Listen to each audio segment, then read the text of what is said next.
Kia ora, welcome to Under the Checkered Flag, MotoGP edition. I'm your host Kate, and we're just going to jump right in. Silly season has sprung yet more surprises this spring break. While on last week's podcast recording regarding Ducati's dominating factory lineup of Pecco Bagnaia and Marc Marquez, Poz and I discussed the rumours that Enea Bastinini had signed with satellite Tech 3 KTM. This week that's just passed, we got the official confirmation. The news came through that not only have they picked up Enea Bastinini from Ducati, Tech 3 have also pulled a remarkable coup and swiped factory Aprilia rider Maverick Vinales. This now means that the KTM lineup is Brad Binder and Pedro Acosta at factory KTM, alongside Enea Bastinini and Maverick Vinales at their satellite team, which is possibly one of the most stacked MotoGP factory teams and satellite teams in history. But with PozzA being the podcast's biggest KTM fan, I thought we'd grab his thoughts on this first before Kelly and I give ours. Yeah, being a KTM fan, I'm really excited about next year. Obviously, the factory lineup's really strong with Brad Binder and Pedro Acosta, who just by himself is really exciting. Has really exciting prospects next year. But something that I've been thinking about is it's the first time Tech 3 have had a lineup with two factory riders in a number of years, and it's probably the first time KTM as a whole have had this strong a lineup. So, with a bit of development, if they can fix some of the issues they've been having this year with rear grip, I think all four bikes can be really competitive next year and hopefully start challenging the Ducatis more consistently. I'm actually pretty excited over it.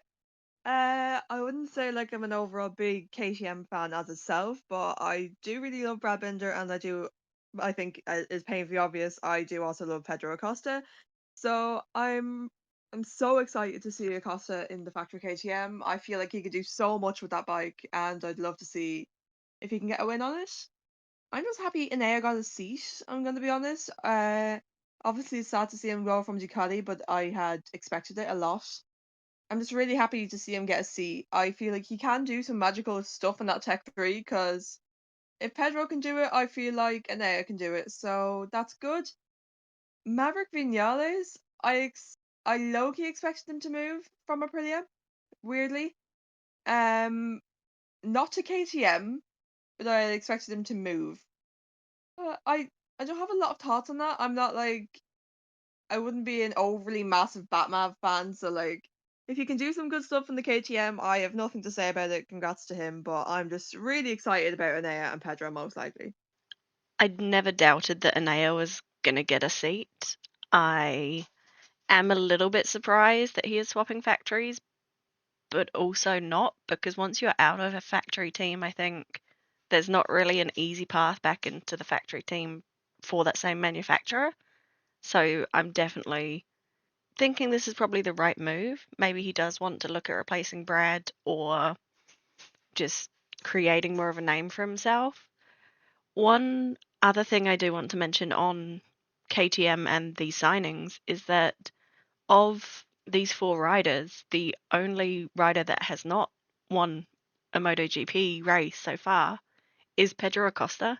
And let's be real, we are pretty much in agreement, I think, that that is only a matter of time.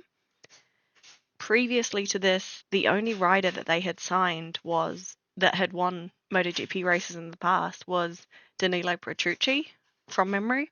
I could be wrong, but I'm reasonably confident in that for one. And Petrucci only had 2 wins. So them getting Enea Bastinini and Maverick Vinales is utterly incredible. And not to mention the potential for Maverick Vinales to do something absolutely incredible here, and that's get 4 from 4. So 4 wins for 4 different manufacturers, because he has wins with Suzuki, he has wins with Yamaha, he has wins with Aprilia. So maybe this is just him defining his legacy that he wants, to complete a bit of a set. We can see him head off to Ducati next. Then, complete it at Honda when they're, stop being rubbish.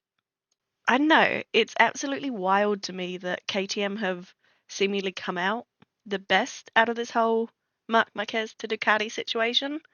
And I'm just really excited, I suppose, to see what KTM can do with such an impressive grid. Now that we have the confirmation that Maverick Vinales is jumping ship and leaving Aprilia, that leaves an extremely attractive factory seat open at Aprilia. And while there are many riders who could slot into that spot, two of the most likely candidates that, knowing this podcast luck for releasing a podcast and then having news come out straight after, would probably get confirmation, like straight after this. But as of the recording, the two most likely candidates for that seat are VR46 riders Marco Bezzecchi and his teammate Fabio Di Giannantonio. Of these two riders, personally my thoughts are that Di Gio would be the best option, just based on his adaptation to his new team and that Ducati. But it does open this whole set of possibilities in the market. So my question to you both is, if you could pick any rider on the grid, or, heck, you can pick from Superbikes, you can bring up a Moto2 rider, but which rider would you have replace Maverick alongside Jorge Martin in the factory team? I haven't really given it much thought. I just thought I heard that the Aprilia seat was open, and the first thing I thought, I hoped that Marco Bezzecchi would have taken it, but he's just not he's really just not performing to the level that he needs to get that seat, and it's awful to see, because last year he was up there for a championship fight. Do you get me? And I think I'm still in that mindset where he can, he can win another race. It's okay. It's fine. But he won't. But in my head, it's either him or Fabio Di Giannantonio who's going to take it. I don't think they'll bring up a Moto2 rider or even a Superbike rider. I feel like it will be between those two riders. In my opinion, I could be totally, completely wrong, but I just, in my head, I want it to be Marco, but I feel like it'll be more Fabio. Yeah, I agree. I do think it'll be between one of the current VR46 guys. Just based on the fact that Bezzecchi's the one with actual ties to VR46, I can sort of more seeing it be to Giannantonio. But I do think Bezzecchi, sooner or later, he'll be a factory rider, that's for sure.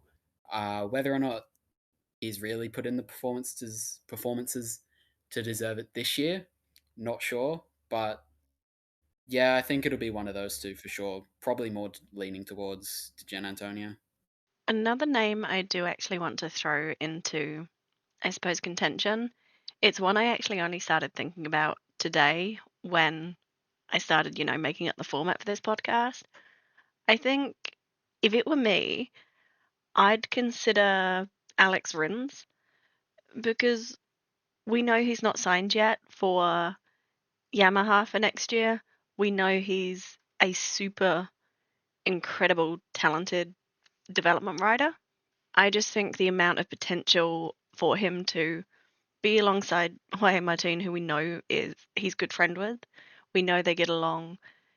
It would be a bit of a risk having two factory riders who are brand new onto an Aprilia bike, with Martin coming from Ducati and Rins would possibly be coming from Yamaha. I just think he's quite a good fit for that seat. The other person probably for me would be Joan Mir. Both of them I could see quite slotting into that spot quite smoothly. But realistically, I think it's going to be either Bezzecchi, because he has the marketing potential and obviously proven race winner, or Di Giannantonio. I actually think that both of them being Italian is going to have less of a part to play in it than most people think. But I guess, yeah, all we can do is wait and see, probably just for a couple of hours after this comes out, but that's all we can do. Knowing our luck, it'll be Sergio Garcia or someone that gets announced in like 3 hours. That always happens. Somebody's going to get announced in a day. Every single time. And it's going to be someone totally wild, like PozzA said, Sergio Garcia, just someone we're not expecting or haven't mentioned. Sergio Garcia would not be that wild, I don't think. It's a possibility. I just don't want it to be a possibility yet. Hey, now, I'd love Sergio Garcia on the grid. I just don't see him at Factory Aprilia. I could see him in a Grassini seat, though, thinking about it. I was thinking more like Trackhouse or something, but like, okay, that works. Nah, Trackhouse is going to have Roberts. Like, they're not going to take on 2 rookie riders. Surely not. I think either Miguel or Raul is going to keep their seat. Of the 2, I'd prefer Raul, but yeah, I think Roberts has that in the bag. I wouldn't know where Garcia would go. I don't see him in like a Ducati seat at all yet. If he went in, I don't see him at that kind of team. Where I did see him slotting in would have been Tech 3, and now obviously that's off the card, so I don't really know. Maybe he'll give Moto2 another year and then we'll see how it goes. But someone in Moto2 that I could see moving up if a certain set of circumstances play out would be Alonso Lopez. And I can see this playing out purely if the rumours become true and Pramac leave Ducati and go over to Yamaha. So this has gained a bit more traction in the last few weeks, and it's just been rumoured is the word I'm going to use. But the speculation on the street is that Pramac would be gaining the equivalent of 12 million euros from a deal with Yamaha, basically, to swap to Yamaha machinery rather than Ducati machinery. I think it'd be really good for the sport, and I think if they're going to do it, now is the perfect time, because at the moment they're winning races, and we know they're winning races. Next year, Jorge Martin's going to be gone, which, they're probably not going to be at the front and winning races. And one other thing is the fact that Ducati have just lost Enea Bastinini and Jorge Martin, meaning they've now got 2 less riders battling for those seats. So I think if it is a time for Ducati to, part ways with them, now's the perfect time. But do you guys want it to happen? Do you think Pramac could be silly to leave? What are your thoughts? I mean, on one hand, it would be kind of weird seeing Pramac Ducati not the main satellite team. They've just been in that position for so many years. But on the same sort of page, Yamaha do kind of need a satellite team, and the sooner they can get one, the better for them. Obviously, they're still developing quite well with just the 2 bikes, but you think how much better they could probably be doing with another set of bikes, another 2 bikes. So I feel like for them, they'll be pushing as hard as they can to try and get Pramac on board. And I still think it could be good for both parties if Yamaha do start to improve and get back to the level they were a few years ago. Yeah, I feel the same. I'd really love to see Yamaha have a satellite team. I, like Kate said before that as well, I feel like it'd be just way better for the sport. I feel like I don't have like a very big opinion on it, but no, I'd look for Pramac, even though like it was essentially what we call the other big Ducati team. I feel like if they made a switch over to Yamaha, it wouldn't be like some big scandal, but it would just be way better for the sport. And I'd love to see some Yamaha development as well. So I'd love to see where that goes. And it wouldn't be a podcast if I spring a question that I haven't, prepared you guys for, because it's what I live for. So, my question to you guys, and I will offer a slight reprieve by giving my thoughts first, is which team do you see, say Pramac do leave and they go to Yamaha? We know Ducati only want 4 factory bikes, 2 in their factory team and 2 in their satellite teams. Which do you see getting those bikes? I think the fairest option would be to give one to VR46 and one to Grassini. Personally, the option I want is Grassini to get both factory bikes and for Furman Au to get a slot in there. But it has also actually come out on the race podcast. They announced that Furman Audiger's contract does not have I suppose, what do you call it? Clause. Thank you, Foz. Firmin Aldeguer does not have a clause in his contract that means he has to get a factory bike. That clause seems to be that he gets a year-old bike. So that definitely could play into where he slots into the market. Obviously, I'd rather have him, the Grassini team, that is, Firmin Aldeguer, and them to have 2 factory bikes. Who I want beside him, I'm not totally convinced on. But what do you guys think? Where do you want the factory bikes to go? I'd like to see the idea that you floated that both of them get one, but realistically, I don't really see it happening. I can more see them going to Rossini just because it'd give them more options. It'd give Ducati more options with there being no sort of like constraints on what riders can ride for them. Obviously, VR46 generally being for the up and coming Italian riders. So I could see it going towards Grassini more than VR46, but just my opinions. I'm more so thinking about the fact that I wasn't aware of this clause in Aldeguer's contract. Kate would be more of the researcher of this podcast, but considering it said that he signed with Ducati, and if let's say Pramac would be to move to a like Yamaha engines, then it would be Firmin and Grazzini. So that's what I'm thinking. It could be one bike to VR46, which I would love to see, even though it might go to Fabio to Giannantonio. I want to see it go to Marco Bezzecchi, but that probably won't happen. Um, I that's in my head. That's what I really want to want. That's what I really want to happen. So that's what I'm going to say is going to happen, and then Furman will move to a Ducati Grazzini with a year-old bike, and obviously Alex Marquez currently in the Grazzini, but I don't think he'll stay very long. I don't know really. I can't say much more on that. I feel like he needs to start performing to even deserve a factory bike at this point. But yeah, that's my thoughts on it. And also, with this clause allegedly being in his contract, there's no way that, Ducati would just be like, okay, no, we're not providing for factory bikes just because he's got this clause. So I'm sure they'd be able to just give him a factory bike if they wanted to. So it would be quite interesting. Are there any other seats, that you guys are particularly interested in because so many of them are open at the moment. We have so few confirmed seats. We've got KTM lineup confirmed, but they're the only factory that have all their seats confirmed. Which particular seat, I suppose, would you guys like to see filled the most, or which do you think the next domino that's going to fall is?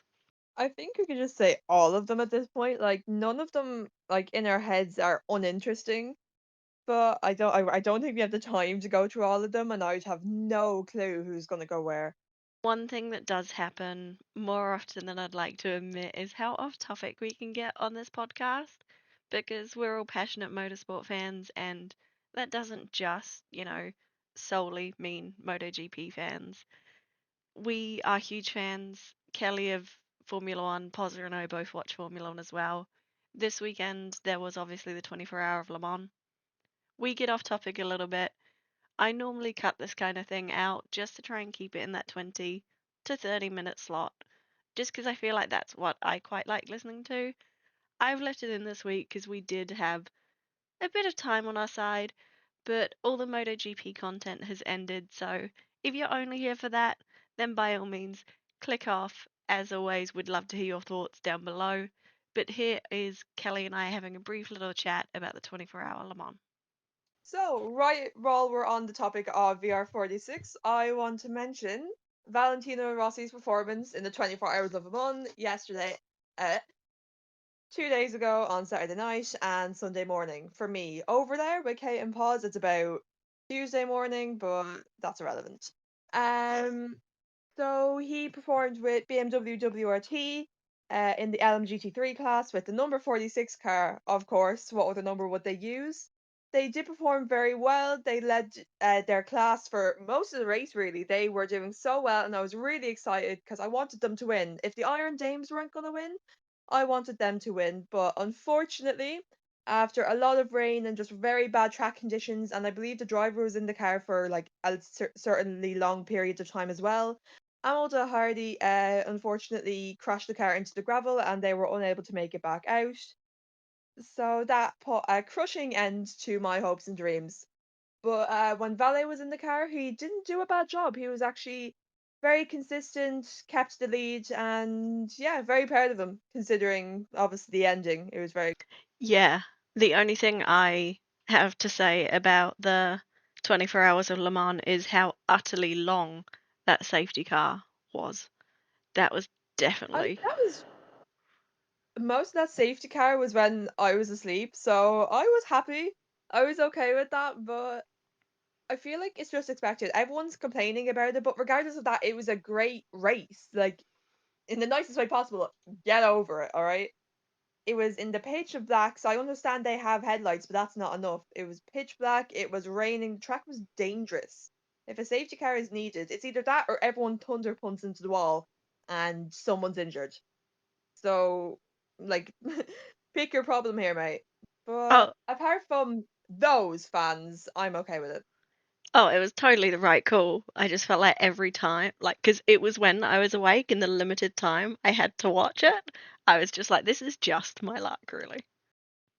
And that is where we shall leave it for this week. I do have a question for you, the listener, if you've managed to stick around.